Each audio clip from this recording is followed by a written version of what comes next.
ভাই, ভাই মানে অনেকটা ভরসা, চুপচাপ পাহারা, ঝগড়ার অনেকটা সাথী, হাসির কারণ, বিপদের ঢাল, অভিমানের মানুষ, রক্তের বন্ধন, আজীবনের শক্তি, পাশে থাকলেই অনেকটা সাহস। ভাই, তুই যে আমার কাছে অনেকটা অমূল্য সম্পদ। নমস্কার, আমি মিঠু। আমার এই রকমারি চ্যানেলে আজ আবার একটি নতুন ভিডিওতে আপনাদের সকলকে জানাই স্বাগত। আশা করছি সকলেই ভালো আছেন এবং সুস্থ আছেন। বন্ধুরা, চলুন আজকের ভিডিওটি শুনে নেওয়া যাক।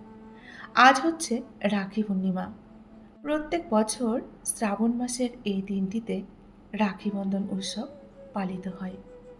আমার ইউটিউব পরিবারের সমস্ত দাদা ভাই ভাইদের জানাই শুভ রাখি পূর্ণিমার আন্তরিক প্রীতি, শুভেচ্ছা, অভিনন্দন এবং অনেক অনেক ভালোবাসা। আমার সকল বন্ধুদের জানাই আন্তরিক প্রীতি, শুভেচ্ছা, অভিনন্দন এবং অনেক অনেক ভালোবাসা। রাখি বন্ধন বা রাখি উৎসব হল ভাই ও বোনের পবিত্র ভালোবাসার প্রতীক। রক্ষা মানে সুরক্ষা এবং বন্ধন মানে সুতো বা গিট, অর্থাৎ সুরক্ষার সুতো। ভাইয়ের হাতে রাখি পরানোর পেছনে কিন্তু গভীর কিছু আধ্যাত্মিক, সামাজিক এবং ঐতিহাসিক কারণও রয়েছে। বোন কেন ভাইকে রাখি পরায়, তার মূল কারণগুলো এখন আপনাদের বলবো। বোন যখন ভাইয়ের হাতে রাখি বাঁধে, তখন সে তার মন থেকে ভাইয়ের দীর্ঘায়ু, ভালো স্বাস্থ্য, অনেকটা উন্নতি এবং জীবনের সমস্ত সাফল্যের জন্য প্রার্থনা করে। আর ভাইয়ের দায়িত্ব তখন রাখি পরার পর ভাই তার বোনকে আজীবন সমস্ত বিপদ আপদ থেকে রক্ষা করার এবং সবসময় পাশে থাকার প্রতিজ্ঞা কিন্তু করে। রাখি পরানোর এই প্রথার পেছনে বেশ কিছু চমৎকার কিন্তু বন্ধুরা গল্পও রয়েছে, যা কিন্তু আমরা অনেকেই জানি না। তাহলে চলুন কি সেই গল্প শুনে নিই। শ্রীকৃষ্ণ ও দ্রৌপদী। মহাভারতে শ্রীকৃষ্ণ এবং দ্রৌপদীর নাম আমরা সবাই শুনেছি, তাই তো? মহাভারতের যুদ্ধ চলাকালীন শ্রীকৃষ্ণের আঙুল কেটে রক্ত পড়তে থাকলে দ্রৌপদী নিজের শাড়ির আঁচল ছিঁড়ে শ্রীকৃষ্ণের আঙুলে বেঁধে দেন। শ্রীকৃষ্ণ তখন দ্রৌপদীকে নিজের বোন মেনে নেন এবং সারা জীবন রক্ষা করার কথা দেন। তারপর যখন ভরা সভায় দ্রৌপদীর বস্ত্রহরণ হচ্ছিল, তখন শ্রীকৃষ্ণ তার সম্মান রক্ষা করেন এবং তার কথাও কিন্তু শ্রীকৃষ্ণ রাখেন। এখন চলুন যমরাজ এবং যমুনার কথা বলি আপনাদের।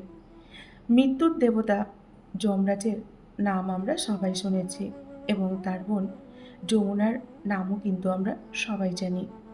আমরা যখন ভাই ফোঁটার সময় ভাইয়ের কপালে ফোঁটা দেই, তখন কিন্তু যমুনার নামটা কিন্তু উঠে আসে, তাই না? মৃত্যুর দেবতা যমরাজ দীর্ঘ 10 বছর পর তার বোন যমুনার সাথে দেখা করতে আসেন। যমুনা অত্যন্ত আনন্দিত হয়ে ভাইয়ের হাতে একটি সুতো বেঁধে দেন, যা যমরাজকে অমরত্ব কিন্তু দান করে। এরপর চলুন লক্ষ্মী আর রাজাবলির গল্প বলি।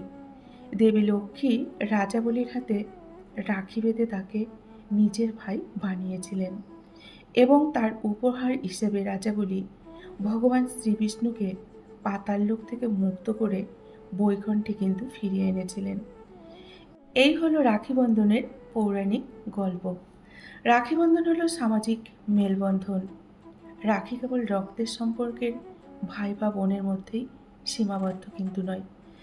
রাখি হলো সামাজিক মেলবন্ধন। রাখি কেবল রক্তের সম্পর্কের ভাই বোনের মধ্যে কিন্তু সীমাবদ্ধ নয়। এটি যে কারো হাতে কিন্তু পরানো যেতে পারে। মামাতো, কাকাতো, পিস্ততো ভাই বা পাড়াতো ভাই বা যে কোনো বন্ধু বান্ধবের হাতেও কিন্তু রাখি পরানো যেতে পারে। হিন্দু, মুসলমান, খ্রিস্টান, বৌদ্ধ, জৈন সব জাতির মানুষের হাতেই কিন্তু রাখি পরানো যেতে পারে। রাখি হলো একটি পবিত্র বন্ধন এবং পবিত্র সুতো। সম্পর্ক গড়ে তোলার জন্য কিন্তু রাখি পরানো হয় এবং মিষ্টি সুন্দর একটা সম্পর্ক গড়ে ওঠে। রবীন্দ্রনাথ ঠাকুর ১৯০৫ সালে বঙ্গভঙ্গের সময় যখন হিন্দু ও মুসলিমদের মধ্যে সাম্প্রতিক দাঙ্গা শুরু হয়েছিল, তখন কিন্তু রবীন্দ্রনাথ ঠাকুর হিন্দু এবং মুসলিমদের মধ্যে সম্পর্ক বজায় রাখার জন্য, ঐক্য বা ভাইচারা বজায় রাখার জন্য বার্তা দিতে একে অপরের হাতে রাখি পরানোর উৎসব কিন্তু পালন করেছিলেন। তখন থেকেই কিন্তু রাখি বন্ধন উৎসবটা আরও সুন্দরভাবে পালিত হয়। রাখি হলো বিশ্বাস, দায়িত্ব এবং ভালোবাসার একটি পবিত্র সুতো, যা প্রতিটি সম্পর্ককে আরও অনেকটা কিন্তু মজবুত করে তোলে এবং প্রত্যেকটি ভাই বোনের সম্পর্ককে আরও মধুর করে তোলে। আজ রাখি বন্ধনের দিনে আমার প্রত্যেকটা ভাইকে এবং দাদা ভাইদের জানাই অনেক অনেক আন্তরিক প্রীতি, শুভেচ্ছা এবং ভালোবাসা। সকলেই খুব ভালো থেকো, সুস্থ থেকো এবং নিজেদের খেয়াল রেখো। বন্ধুরা, আজকের ভিডিওটি আমি এই পর্যন্তই রাখছি।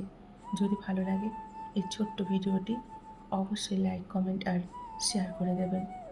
এতক্ষণ ধরে আমার ভিডিওটির সঙ্গে থাকার জন্য আপনাদেরকে অসংখ্য অসংখ্য ধন্যবাদ এবং অনেক অনেক ভালোবাসা জানিয়ে আজকের মতো আমি বিদায় নিচ্ছি। সকলে ভালো থাকুন, সুস্থ থাকুন। আজকের দিনটা সকলে অনেকটা আনন্দ করে কাটান। টাটা।